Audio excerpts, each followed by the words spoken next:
Bom dia, né, pessoal? Meu nome é Gabriela, eu indiretamente aqui estou junto com o pessoal, com o Rodrigo e com a Luana. Sejam muito bem-vindos, sentem aí, fiquem muito à vontade para a gente poder conversar.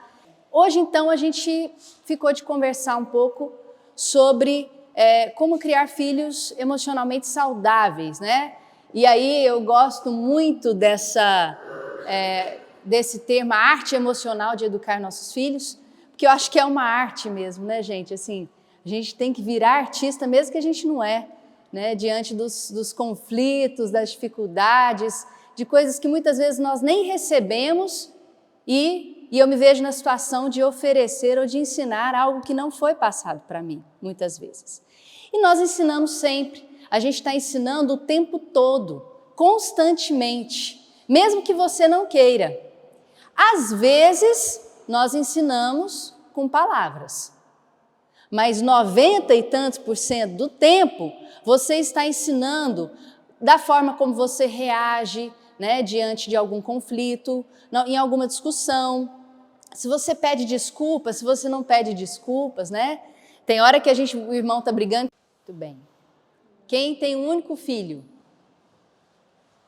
Muito bem, muito bem. Então todos têm filhos, certo? Bom, mesmo para aqueles que vão ter filhos, eu acho interessante esse tipo de discussão, né? E aí eu fico pensando,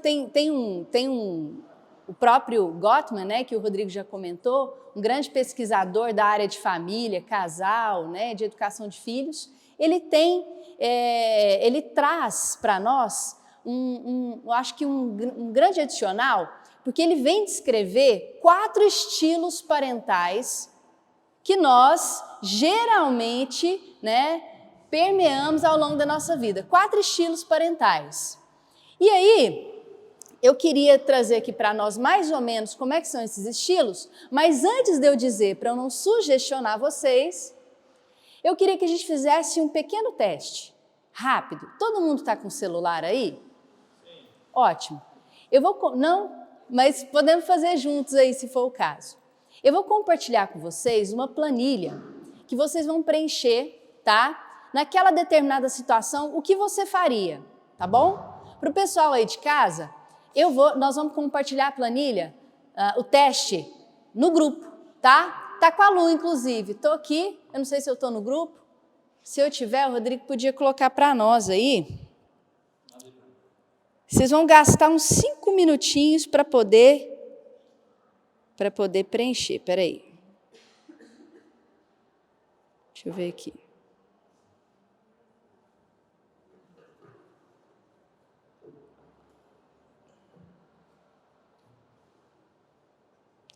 Ó, Preto, manda aí para nós, manda aí no grupo. Vocês vão preencher. E esse teste vai te responder em qual estilo parental você está predominantemente. É claro que tem dia que eu vou me apresentar, às vezes, de uma forma. Outro dia, às vezes, eu vou lá, recebo uma bronca do chefe no trabalho ou algo assim, chego muito estressada em casa, provavelmente o seu estilo parental nesse dia vai ser diferente do que o habitual.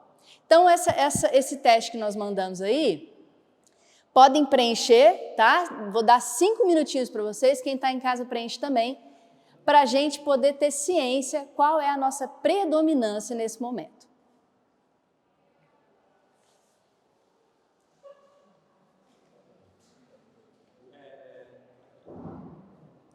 É verdadeiro ou falso? Coloca 1. Tá? As orientações estão aí no comecinho, tá? Coloca 1 aí para o que você selecionou de resposta. O pessoal não está mostrando qual que é verdadeiro. O da esquerda? O da esquerda é verdadeiro. Então, no computador estava bonitinho, não sei se aqui desconfigurou. O da esquerda é verdadeiro, então.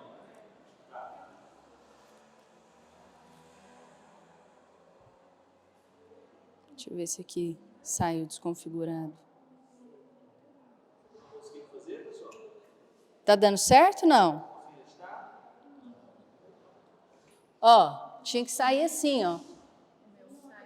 Não saiu? Às vezes tá desconfigurado. Ó, pessoal, o da esquerda é verdadeiro, o da direita é falso, tá? Você vai botar o número 1. Se for verdadeiro, você põe o número 1 lá na coluna esquerda do verdadeiro. Se for falso, você coloca o número 1 na coluna da direita, que é o falso. Alguém que ajuda para preencher, para abrir? Seria melhor colocar no grupo. Tem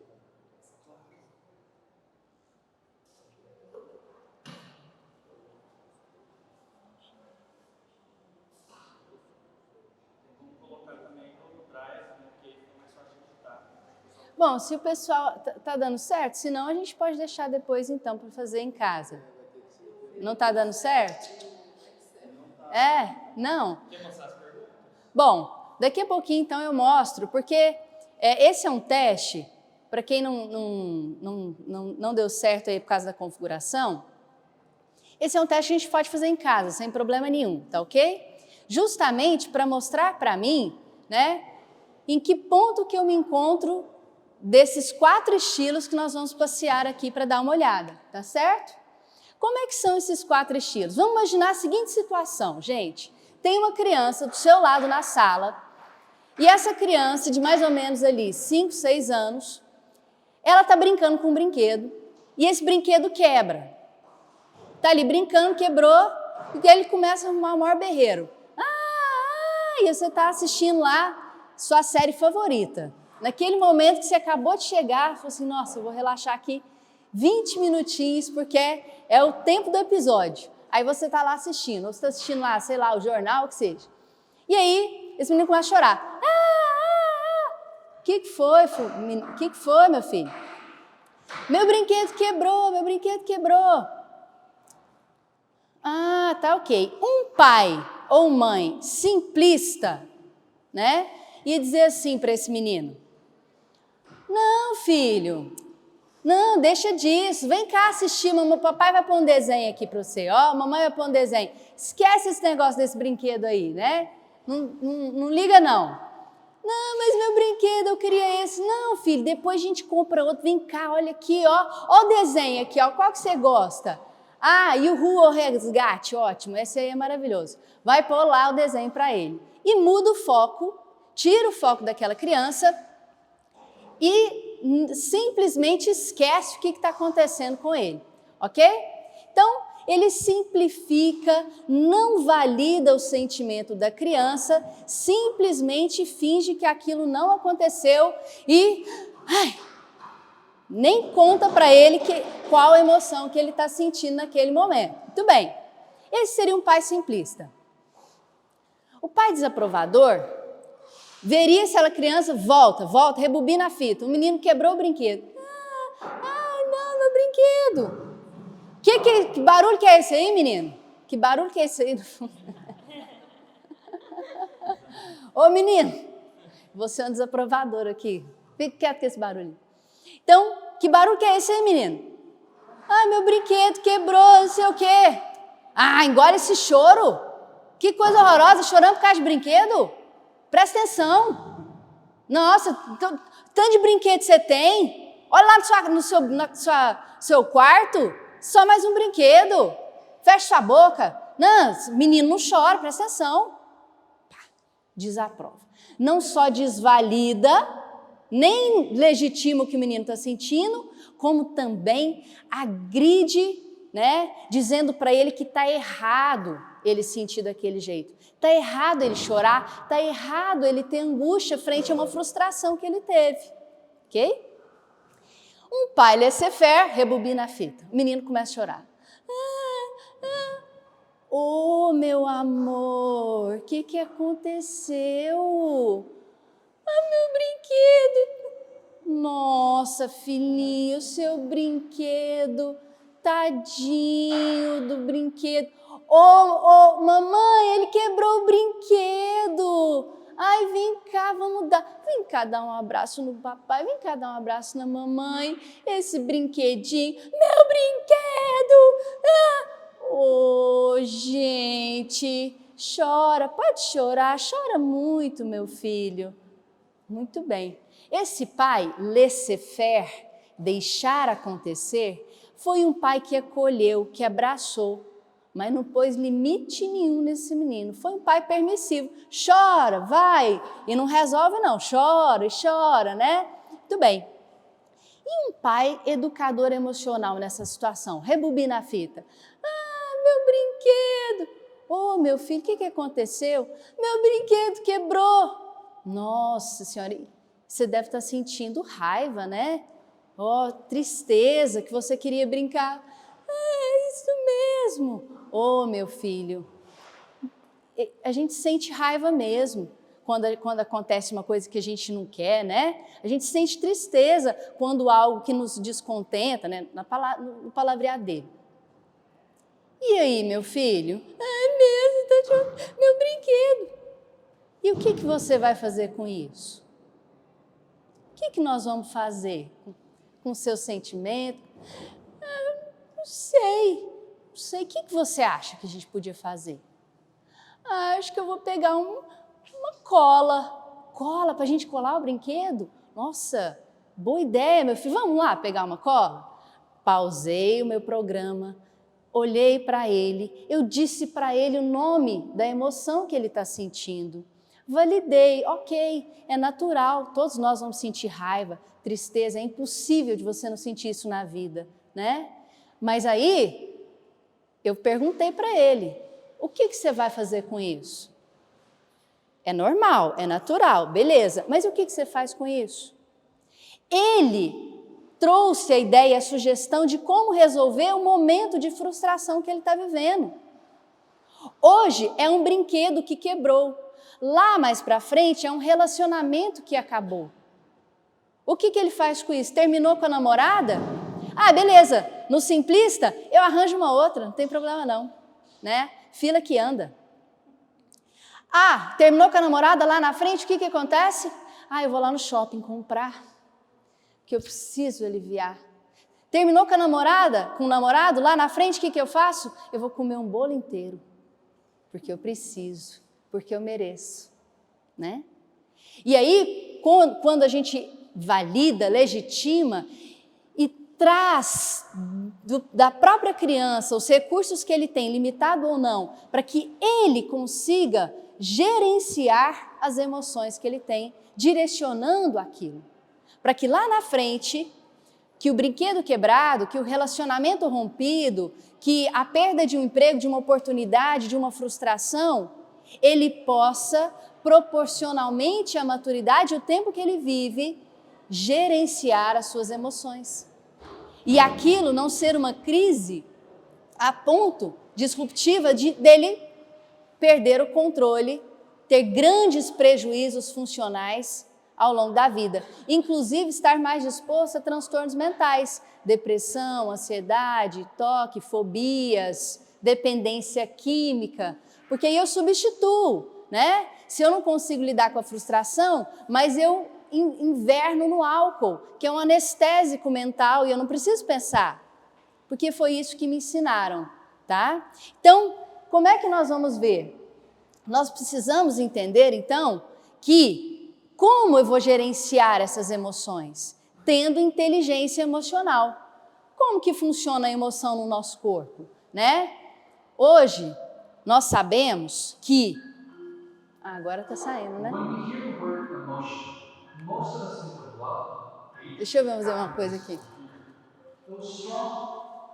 Esse não precisa do negócio, não. Volta aqui. Olha só, pessoal. Como que funciona a emoção no nosso corpo? Vamos ver aqui.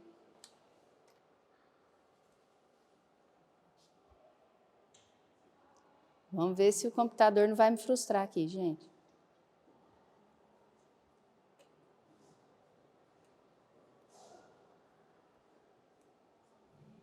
Muito bem. Então, como é que funciona? O nosso cérebro é um órgão emocional. Nós somos gerenciados por emoção. Emoção de amor, de raiva, de alegria, de susto, de medo. Tudo isso é emoção natural que nós sentimos.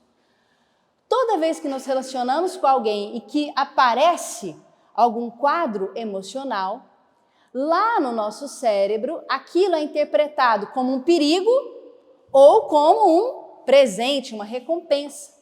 E ele manda mensageiros químicos para o nosso corpo, serotonina, dopamina, adrenalina, acetilcolina e etc., que vai trazer uma mensagem que aquele contexto eu preciso lutar ou fugir, se for algo estressante, ok?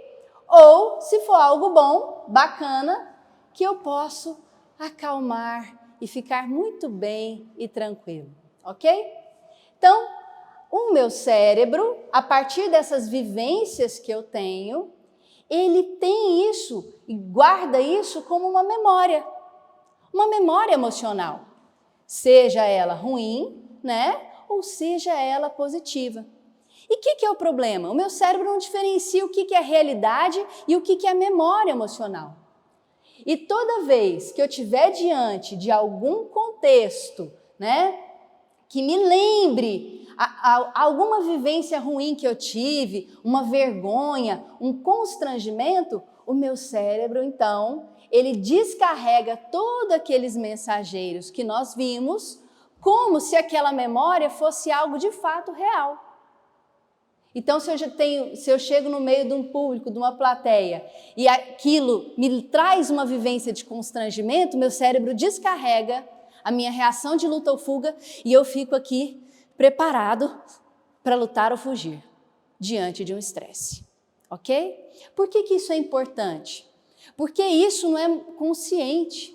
E quando eu estou diante do meu filho, da minha filha, e que me traz algum tipo de gatilho, de uma memória emocional que eu tive com meu pai, com a minha mãe, com meu avô, com a minha avó, não interessa qual seja a sua história, aquilo automaticamente descarrega para você e você reage no automático, mecanicamente, sem pensar, acabando repetindo os atos, as vivências que você teve, inclusive na infância, na adolescência. E se não tiver autoconhecimento, por isso a proposta do teste que eu fiz no início, depois, né, se puder a gente faça aí, para que eu tome ciência de como eu tenho sido, na maior parte do tempo pelo menos, como eu tenho automaticamente reagido ao meu filho e à minha filha. Né? E como isso está interligado com a minha história, com a minha vivência, que está aqui, incrustado dentro de mim, e que dificilmente eu desativo isso, tiro isso do automático, se eu não tenho ciência, né? Se eu não paro para revisitar intimamente qual tem sido os meus padrões. E a partir disso, redefinir os meus padrões, ok? Bom, diante disso, eu trago uma mensagem lá do livro No Mundo Maior, em que ele fala que nós temos uma casa mental. Aqui o nosso cérebro é como se fosse uma casa mental, com 3 andares. Olha só, pessoal, 3 andares. E ele compara esses 3 andares, essa parte inferior, com a nossa região occipital, mais antiga, mais reptiliana, que é aqui, ó, bem posterior. Ele compara o andar do meio com a zona intermediária, né, a parte motora. E ao terceiro andar ele compara com o nosso córtex frontal ou pré-frontal, onde nós tomamos decisões. Então, nesse aspecto, você vai ter sim os seus traumas, as suas conquistas, as suas vivências, né? E que às vezes vão estar aqui, ó, nos nossos impulsos automáticos, no hábito mecânico que a gente faz. Mas, através do estudo, do esforço, da vontade e da mesma maneira como a gente se dispõe aí na musculação e fazer lá para hipertrofiar esse músculo, através do esforço, da vontade e da repetição do estudo e das tentativas dos novos hábitos, nós alcançaremos, através da nossa decisão, isso é uma escolha, é uma decisão. Eu quero fazer diferente. Isso também é honrar a nossa origem, é ser leal também aos nossos pais. Porque às vezes, de forma inconsciente, eu acho que eu estou sendo leal aos meus pais, à minha origem, fazendo tudo igual. Mas ser leal a essa origem, também honrar essa origem, é receber aquilo que veio até a mim, aprimorar isso para que de repente o meu neto seja lá de fato uma geração emocionalmente, né, muito mais madura, que tenha mais condições, inclusive, de evolução espiritual. Ok? Então, as emoções, elas direcionam. Porque se não fosse as emoções, se fosse só o intelecto, tudo que você sabe que hoje que é certo, você faria, não é? O que eu como aqui? Ó, uma saladinha com peito de frango, batata doce, ou um hambúrguer, batata frita e milkshake? Hambúrguer, batata frita e milkshake, claro. Por quê? Porque é mais gostoso. Mas qual que será que é mais saudável? Qual decisão que eu tomo? Mas hoje eu estou muito mal, eu briguei com meu marido e eu preciso desse hambúrguer com batata frita. Foram as emoções perturbadoras que levaram Pedro, temeroso, a negar o amigo, e Judas, o ambicioso, a vendê-lo aos inimigos da verdade. O controle delas, das emoções perturbadoras, de acordo com Joana de Ângeles, sob a luz da humildade. Eu sei que eu ainda não sou assim, educador emocional, preparador emocional, ainda não sou. Proporcionou à humanidade o estoicismo de Estevão, a dedicação até o sacrifício de Paulo, que as venceram, e toda a saga de amor e a grandeza do homem, abnegado de todos os tempos. Tá bom, Gabriela, isso é muito bonito, mas e aí? Como é que controla a emoção? Essas emoções perturbadoras que a Joana de Anjos está falando, esse trem tudo que está automático, o meu cérebro vem, descarrega, e aí? Como é que faz? Muito bem, então vamos lá. Nós temos 4 pilares para poder minimamente nos dar condição de eu conseguir fazer gestão emocional. Primeira coisa, você tem que se conhecer. Como é que é o seu jeito de lidar com as emoções? Como é que foi te ensinado? O seu pai, quando você quebrava o brinquedo, chamava para ver o desenho, mandava você calar a boca, ia lá e comprava o brinquedo que você, te abraçava e chorava junto umas 2h30 seguidas, ou, né, ele te dava um nome da sua emoção e te perguntava o que você ia fazer com isso. Como é que foi o seu jeito? E como é que você lida hoje com essas emoções? Gabriela, não tenho a menor ideia. Muito bem.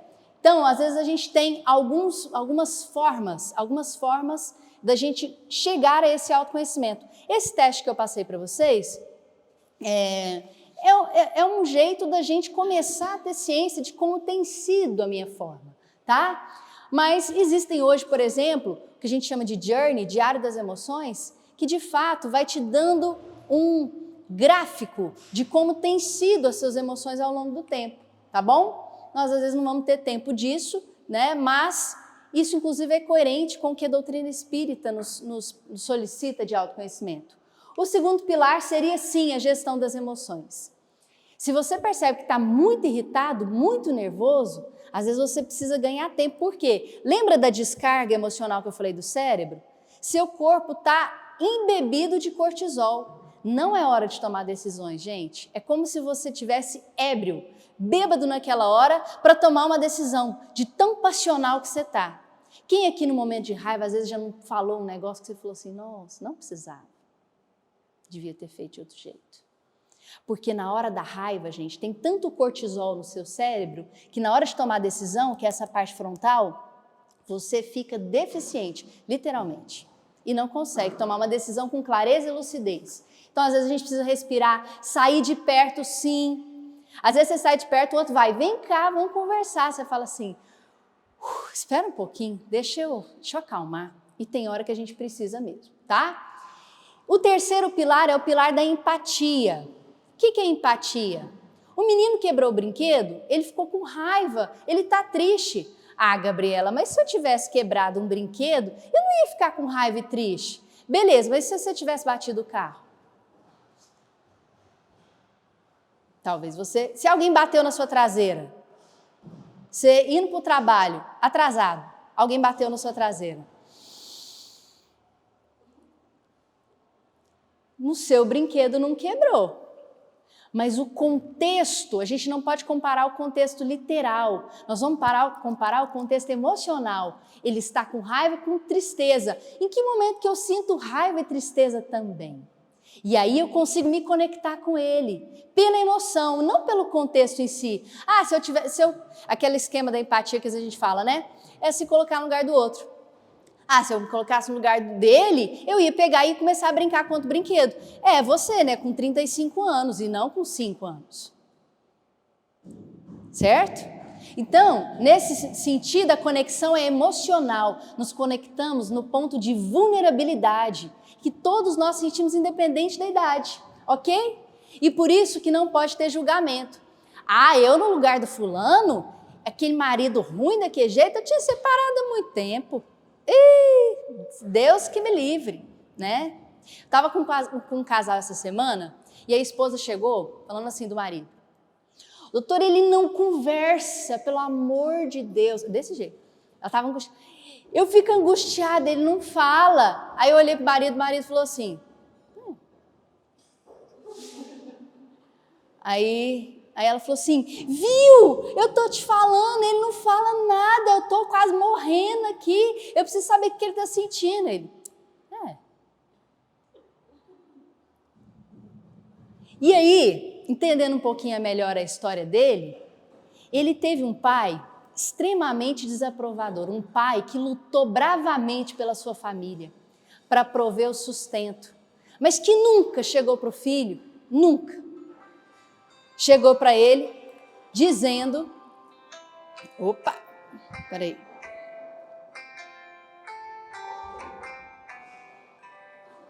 É a Terezinha, você vê com ela, por favor? Tá.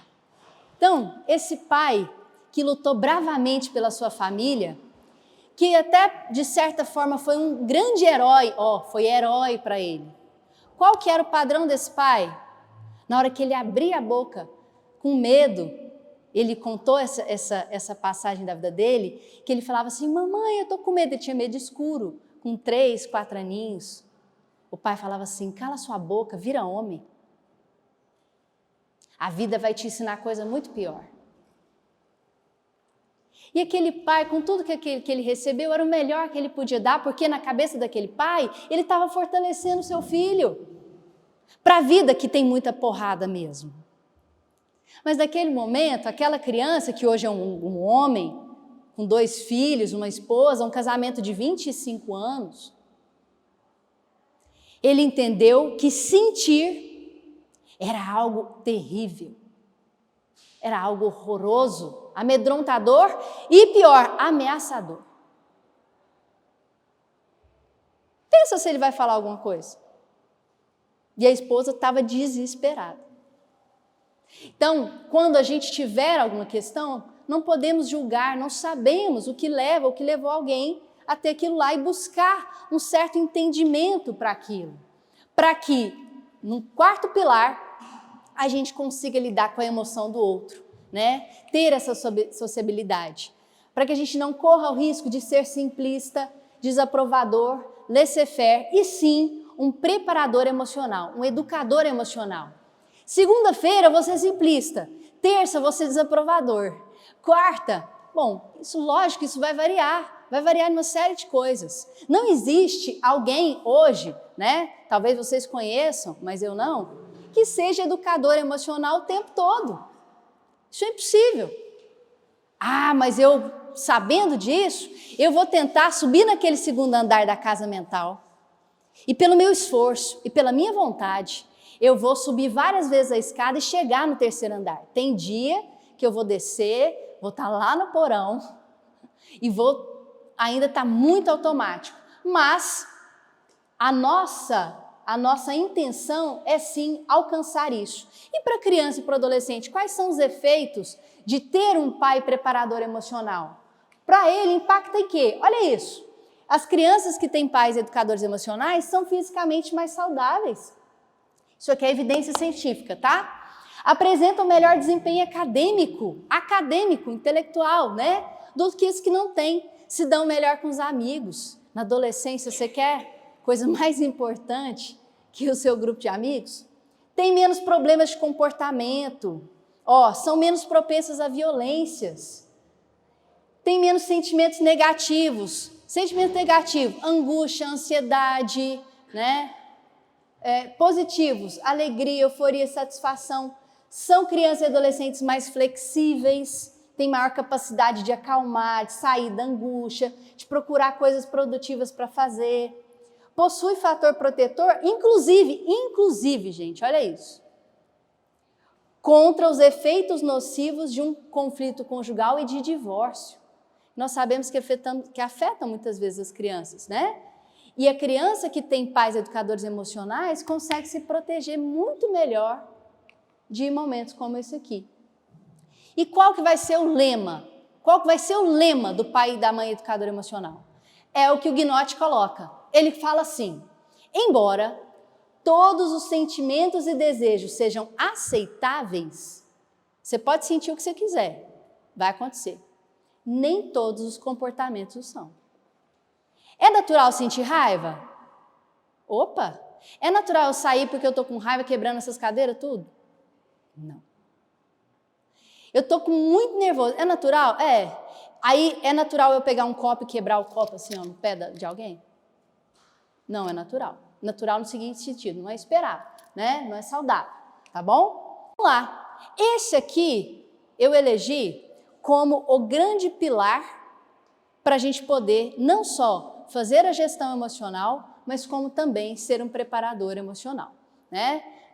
Foi uma lição aí para a gente entender, afinal, o que é isso aí. E o que é empatia? Eu vou deixar a Brené Brown explicar para vocês melhor daquilo que eu disse. Nós estamos só 15 minutos, né? É isso? Acho que vai dar tempo disso aqui, não. Mas é importante porque às vezes a gente confunde, e esse vídeo é muito legal, estão 2 minutinhos, empatia com simpatia, tá? É diferente você ser simpático de ser empático. Qual que é a diferença, Gabriela? Uma grande pesquisadora do comportamento, a Brené Brown, vai falar para nós. Olha aqui.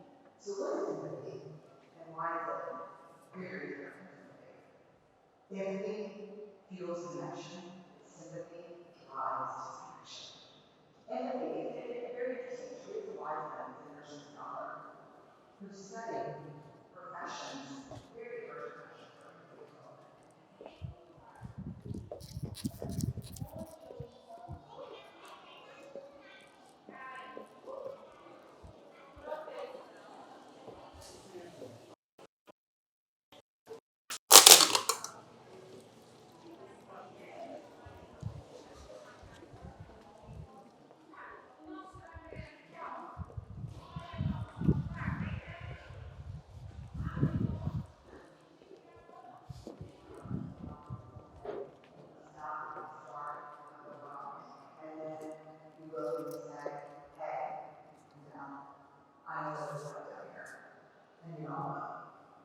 Sympathy is,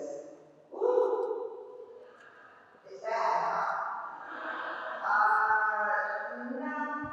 You want a sandwich? Empathy is a choice, and it's a vulnerable choice, because in order to connect with you, I have to connect with something in myself that knows that feeling. Rarely, if ever, does an empathic response begin with acts. I have it, yeah. And we do it all the time. Because you know what? Someone just shared something with us that's incredibly painful. And we're trying to still look for an empathy. I don't think that's a verb. But I'm using it, it's fine. We're trying to put the social line in that. So, I have a miscarriage. At least you know me. I think my marriage is falling apart. At least you have a marriage. John's getting kicked out of school. At least they're like the news. But one of the things we do sometimes in the face of very difficult conversations is we try to make things better. If I share something with you that's very difficult, I know what you say. I think I know what to say right now, you survived. Because the truth is, rarely can a response make something better. What makes something better is connection. Bem, e nós temos essa tendência, né, gente? Temos uma tendência de quando alguém traz uma coisa muito difícil, muito dolorosa, A gente tenta resolver o problema para a pessoa. Nossa, meu chefe chegou para mim hoje e falou isso e aquilo. Ele falou isso porque você não fez isso, aquilo outro. Eu não estou te perguntando isso.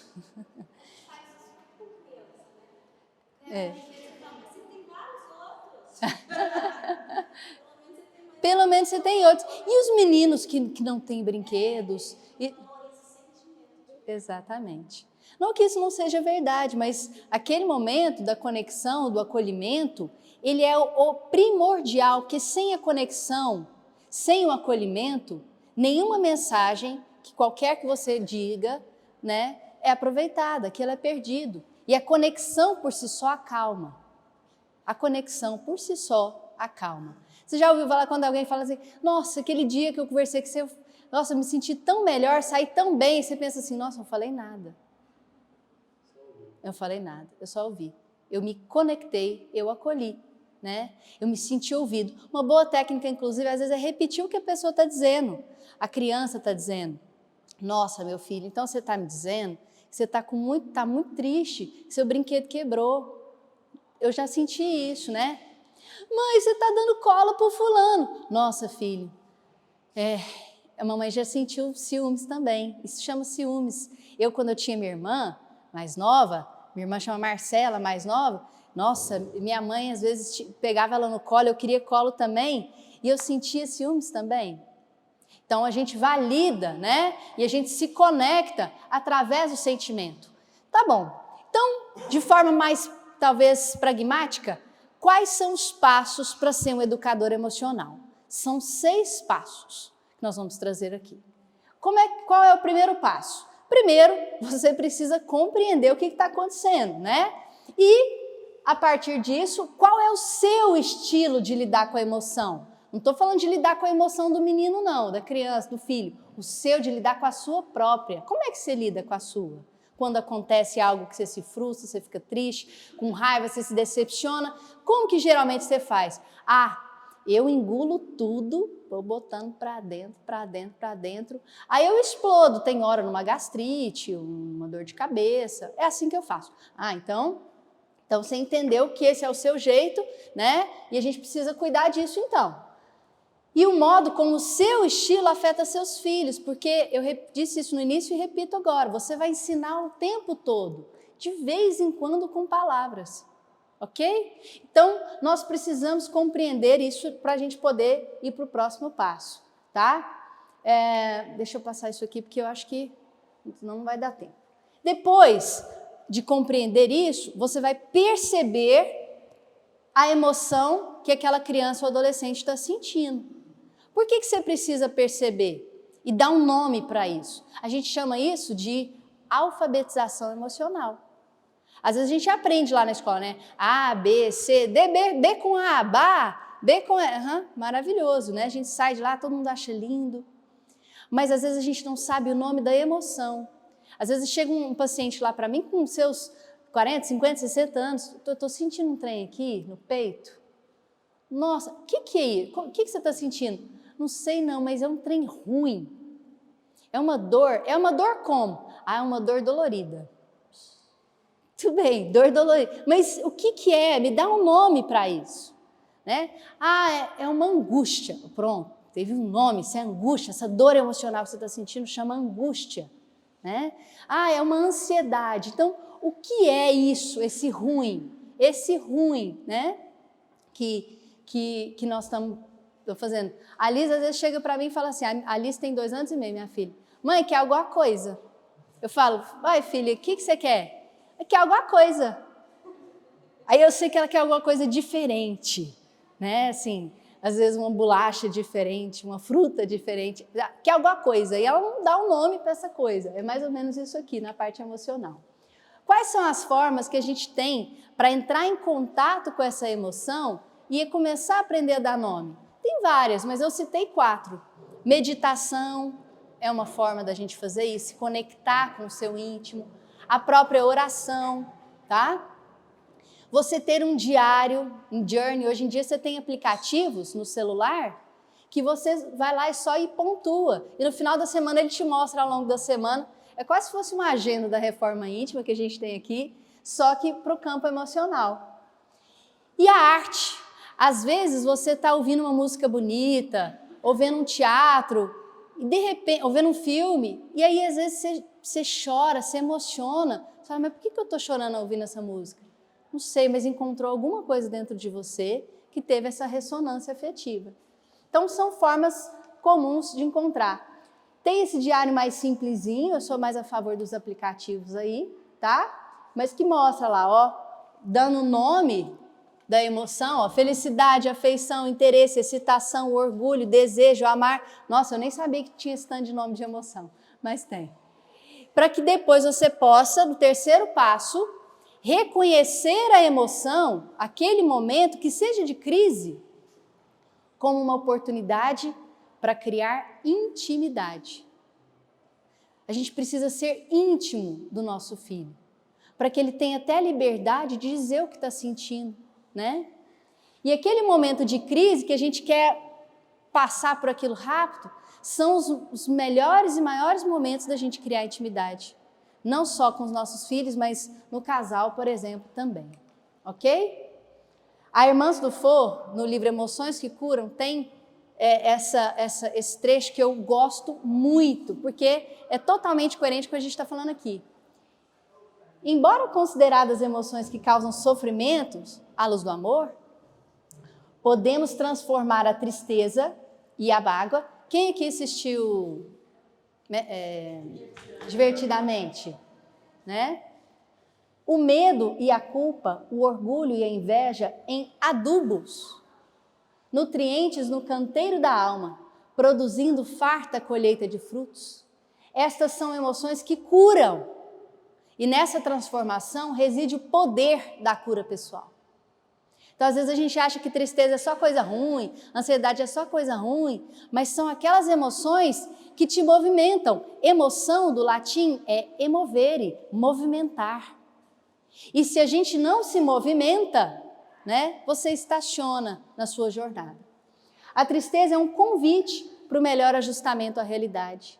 A mágoa é uma dor que nos sacode para que descubramos velhas ilusões no campo mental. Então, se eu encarar aquela emoção como uma oportunidade, eu paro de recriminar e negar. O quarto passo é escutar com empatia o que o filho está trazendo, legitimando. Ele pode sentir, ele só não pode se comportar do jeito que quiser, né? E você vai ajudar a nomear aquela emoção, como a gente trouxe aqui o exemplo no início. Mas cuidado, gente, nomear é diferente de falar como é que ele deve estar se sentindo. Ah, você não devia estar sentindo tristeza com seu brinquedo, você devia estar se sentindo, é muito grato que você tenha outros brinquedos aí, viu? Então não é dizer o que ele deve sentir naquele momento. Mas, o sexto passo, não menos importante, depois que eu ouvi, eu ajudei a nomear, eu me conectei, eu não julguei, né? Eu reconheci aquilo que está sendo sentido, eu vou também impor limites. Porque aí, senão, eu paro lá no ponto do laissez-faire. Impor limites e, ao mesmo tempo, ajudar o filho a resolver seus problemas. Pedir para ele a solução. Chamar ele para pensar sobre do que você dá uma solução pronta, né? Então, ensinar realmente a pescar e não dar o peixe nesse sentido, tá ok? Então, convidá-lo a identificar procurar possíveis soluções. Às vezes ele vai trazer uma solução meio mirabolante, né? Não, pai, já sei, a gente vai lá para a Disney, e aí você fala assim, nossa, meu filho, é uma boa, né? Quem vai pagar? Né? Então, nós precisamos encontrar baseado nos valores da sua família, no contexto, na cultura familiar em que ele está inserido, e ajudar ele, então, a escolher essa solução. Mas chamo para um alerta aqui agora. Tem algumas situações que o comportamento é intolerável em qualquer circunstância, né?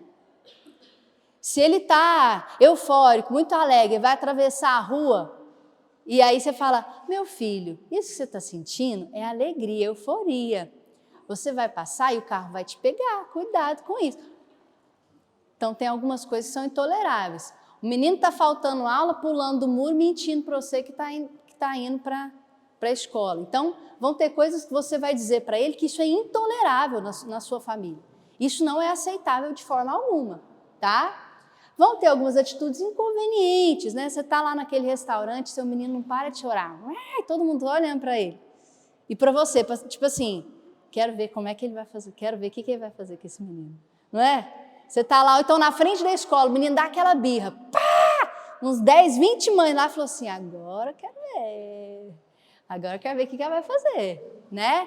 Essa aí que deu palestra de educadora emocional, quero ver como é que ela vai se virar. Vai! As aulas falam, pá! Resolve essa birra aí, quero ver, né?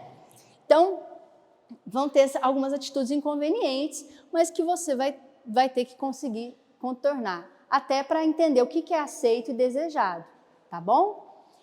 E tomar muito cuidado que as soluções, né, ou aquilo que você vai combinar com ele, seja justo e coerente, né? O menino tá naquela fase de bater, bate no menino, morde o outro menino, você fala assim, ó, agora nunca mais você... Opa, nunca eu acho tão perigoso, né? Porque se você disser, você vai ter que cumprir. E aí, isso aí a gente vai ter dificuldade, né? Muito bem. E para a gente poder caminhar aqui, pensando não somente em nós, mas nessa relação com os nossos filhos, eu gosto muito, mais uma vez, do que a irmã Dufaux traz, nesse mesmo livro que eu recomendo, tá? Inclusive eu recomendo algumas leituras para quem quiser, que é o Inteligência Emocional, a Arte de Educar Nossos Filhos, do Gottman, que ele é muito bom, tem um capítulo nesse livro só falando do papel do pai. Eu acho ele fantástico, né? Da presença do pai, o impacto que o pai tem na educação dos filhos. Um outro livro que eu gosto muito, chama O Cérebro da Criança. Apesar do nome ser uma coisa que parece que é neurociência pura, o livro é uma delícia de ler, muito bom e vale muito a pena, né? Eu esqueci o nome do autor aqui agora, né? São dois, é um casal. E esse também, que pode estar presente no nosso culto do Evangelho no Lar, que é o Emoções que Curam, da irmã Dufaux. Olha o que ela diz para nós. Isso. Daniel Sigan e a? Tina Penbryce. Está vendo por que eu esqueci o nome deles, né? O Cérebro da Criança. O Cérebro da Criança. Irmãs Dufaux coloca para nós assim, curar não significa eliminar a parcela de sombra pertinente às nossas atitudes. Pois nos porões sombrios da vida mental existem terrenos férteis para a semeadura em favor da iluminação da consciência. Quer dizer, os momentos mais tenebrosos da nossa vida, das nossas memórias, dos nossos automatismos, lá também haverão os recursos para que a gente se redesenhe, que a gente ressurja como fênix das cinzas, né? E ressignifique os nossos atos com a gente e com os nossos filhos. Louvemos a vida e a oportunidade que nos foi entregue de curadores de nós próprios nas bênçãos da reencarnação. E comecemos o quanto antes a cuidar do enfermo que está dentro de cada um de nós, promovendo-nos a condição de saudáveis filhos de Deus. Então, nós sabemos que nós somos ainda muito imperfeitos, né? Temos as nossas dificuldades, nossos conflitos íntimos, o homem velho que luta dentro de nós, mas que também tem um homem novo. E quem vai ganhar essa luta é quem o alimentar mais, é quem eu dar mais força, né? Às vezes não adianta eu lutar minha vida inteira, minha encarnação inteira, fazendo 1000 palestras, trabalho assistencial, tararara, e quem fez tudo isso foi meu homem velho. O fim dessa reencarnação tem que terminar com a vitória do homem novo, ou pelo menos a predominância. E diante disso, desse contexto, também está as almas que nos foram confiadas como filhos. Deus sabia o endereço certinho que aquela alma estava indo, reencarnando. É aquele pai e aquela mãe mesmo, sou eu mesmo, com todas as minhas limitações, as minhas frustrações, os meus traumas, os meus hábitos antigos, mas que tenho, então, os recursos hoje de uma vida nova, né, para lograr aquilo que nós almejamos. Então, é isso, que assim seja. Fica aberta aí para algumas perguntas, questionamentos, e não deixem de fazer o teste, que eu acho que é muito legal para a gente, tá bom?